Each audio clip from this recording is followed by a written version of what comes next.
Welcome to Blizzard Fire. We hope this video helps fire up your solution. In this video, I will show you how to change a doorknob.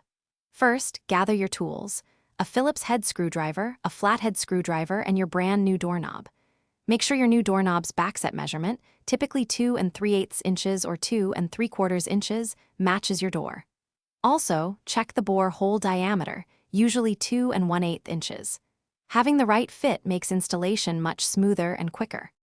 Now, let's remove the old doorknob. On the interior side, you will find 2 screws. Use your screwdriver to loosen and remove these completely. Once the screws are out, gently pull apart the 2 halves of the doorknob assembly. They should separate easily.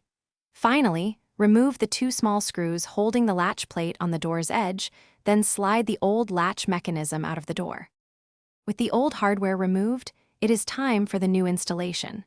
First, insert the new latch mechanism into the hole on the door's edge.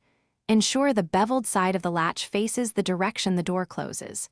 Secure the latch plate with the 2 provided screws, making sure it sits flush with the door's edge.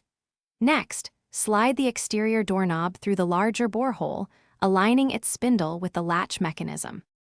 To complete the installation, attach the interior doorknob, carefully aligning the mounting screws with the exterior knob's posts.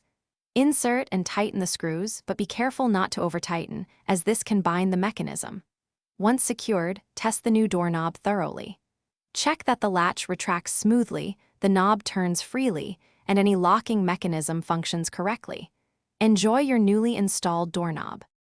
Thanks for watching. If you found this helpful, don't forget to like and subscribe.